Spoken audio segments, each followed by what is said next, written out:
Hello and welcome to another Football History Boys React. Today we are going to 1960 and the European Cup final, one of our most requested matches for React, as Real Madrid took on Eintracht Frankfurt of Germany for one of the biggest matches of all time at Hampden Park, which is why I'm in the Scotland shirt today. What are we thinking? Well, we did a react to one of our favourite matches of all time, the match of the century as it's called. Hungary beating England at Wembley, 1953. A lot of comments were saying, have a look at this as one of the best club matches of all time. Real Madrid, the greats, they've won numerous European Cups already by this point, 1960. Playing Eintracht Frankfurt, it's a brilliant game and I'm looking forward to seeing the footage. I don't think I've actually seen the footage before. No, we know both know the scoreline, both know the scores. We haven't seen it actually take place. So let's get started. Real Madrid, real tops. Nice. Eintracht and fabulous Real Madrid in white took the field on a never-to-be-forgotten evening at Hampden Park. Pfaff beat Saraga in the toss, giving the Germans the choice of ends. The world's master footballers kicked off, beginning what was to be a magical display of football. Amazing. Eintracht showed their high quality when they beat Rangers, but an early escape indicated that only super football could help them this evening. You can see it bobbling on the pitch, on like the best pitch in the world at the time, still bobbling back in the 60s. Eintracht were determined to give Real Madrid an early shock if possible. Outside right, Kress was the scorer. 1-0 to Eintracht. Didn't expect that. Good goal as well. Eintracht won a corner. Dominguez parried the danger. So Eintracht on top at the start. That's a great stop that gloves as well. From then on, Real Madrid took command. The great Di Stefano levelled the score. Stefano, Amancio setting it up. Another storming Madrid attack. Loy only half saved. Di Stefano banged it home. Poor from the keeper, but good finish from Di Stefano. Next attack, the ball hit the post. So now Madrid are well on top now. Again, the ball was in the German danger zone. This time it was secured by the Hungarian Puskás. He made no mistake. Puskás. That's our boy, Frank Puskás, banging in the third for Real Madrid. So match is effectively over by this point, isn't it? Really, 3-1. It's all in Madrid's favour, playing in that iconic all white kit. Beautiful kit. Interesting about Puskás here is this is the first time he played a German side, I think, since the 1954 World Cup final. Puskás, after the final, was very adamant, I think, in some comments that the West German victory was a bit dubious, maybe due to doping, as a lot of people have reported since, and probably was something going on, wasn't there? As a result, the West Germans refused to play a team that had Frank Puskás in it, so Puskás had to put a public apology out before the 1960 European Cup final in order to play the game, and it's a good job he did, as we'll see later in the video. Yeah. And obviously, what a player he was. But he's getting on by this point, isn't he? He's starting to come to the tail end of his career. Had a great career with Honvéd in Hungary. Moves because of the Hungarian Revolution.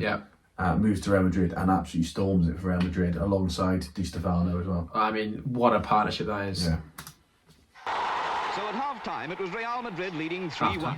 In that vast crowd, as Madrid attacked in the second half, there wasn't one of all the 130,000 who'd have taken £5 for his. There's 127,000 altogether.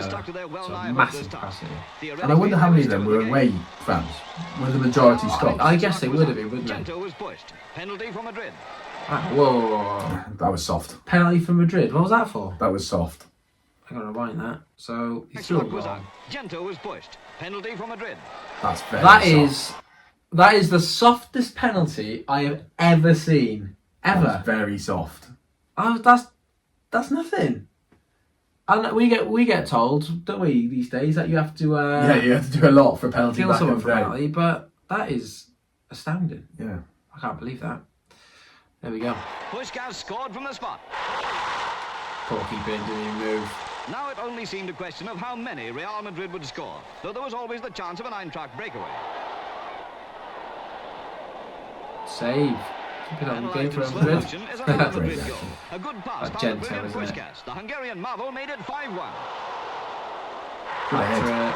He didn't score many headers as well. He wasn't a fan of heading the ball. As much as the goals, it was superb Real Madrid football that entranced the crowd. Nor did they let up, despite their big lead. Here, Loy had to concede a corner. Oh, that's the camera save I've ever seen. The one. unstoppable Puskás now got goal number 6. No roof on the stadium, so that's a great finish. No roofs on the stadium there. It's just Eintracht like a big almost staged the open bowl. recovery. Stein It's beat two amazing. defenders brilliantly to get their second goal. Oh, it's a good finish. Goal back for Eintracht. That's 6-2 now. What an amazing display Di Stefano did give. Perhaps no other player in the world could have scored like this. In this astounding match, there was just one more goal by Eintracht. Stein scored, but Real Madrid won shocking 7-3. mistake. When you're 7-2 up there, you can make those kind of errors, can't you? Comfortable. Interesting at the end there, you saw him still celebrating the goal, really shoving his arms. I've scored in the European Cup final against this great Madrid side. I mean, what a fantastic game that was. 5 in a row then, isn't it? That's their 5th one, yeah. They've won 5 out of 5. Yeah. Impressive. I mean, very similar to the 2010s Real Madrid, actually. It is actually, surprisingly similar, yeah. Yeah. But obviously the next season, very interestingly, Real Madrid don't make the final. No. They lose in the semi-finals to their rivals. Barcelona. Yeah. Barcelona make the final. You think, okay, it's going to be another Spanish dominance, but no, it's Benfica. Another Hungarian, Bela Gutmann, the manager, wins it for Benfica. Yeah. Sensational. The very next season, Real Madrid are back in the final. You think, okay, here we go, it continues. Yeah. And they lose again to Bela Gutmann. So it goes Real Madrid 5 in a row. Eusebio's Benfica twice. yeah. Eusebio's there. So I love this period of football history. I think it's so important in terms of establishing the European Cup to what we know and love today, isn't it? And It's establishing those household names, you know, were massive in their own countries. Now it's European Cup. Now the names Puskas, Stefano, Amancio, Gento are all our household names. Yeah, rightly so. All around the world because of this tournament. And you see them in Scotland, in Hampden Park, you know, the biggest stadium in the world at the time, on show and producing such a good performance. But this Madrid side, I just listened to some of the players there. You got like Raymond Copper as well. It's a absolutely ridiculous team. Yeah. As good as any team that's ever come since. Well, and 7-3 in the final. Most of our finals nowadays are sort of your 1-0s, your 2-1s. Scrappy, cagey affairs. Love this. Goals galore. And some fantastic goals in that game as well. I mean, like proper top corners, pile drivers. And you've got to bear in mind, like we said, the pitch was terrible. The ball was incredibly heavy. The penalty decision was terrible. The penalties. I can't believe that one. That is... I can't believe that. Yeah. I hope that's the most replay moment on this video. Yeah. When you look at the last video, it was Puskas' drag back. It's a big spike in the drag back. What a game. I mean, if you have any other ideas of what matches you'd like us to watch in the future, please let us know. That was fantastic to watch. Great footage as well, to be fair. Yeah, really good. Thank you, Pathé. Thank you, British Pathé, for letting us use that. You can subscribe to them in the description below as well. But let us know what you want us to react to next. We'll make sure it's possible. Comment who you think's going to win the Champions League final. Is it going to be Real Madrid or their new German rivals, Borussia Dortmund? So you've got another Real Madrid versus Germany final. Let us know what you think, predictions, and let us know again, you know, what do you think about this team? Is this team one of the greatest of all time? We'd love to know. Happy with that? Great. Fantastic. We'll see you again next time.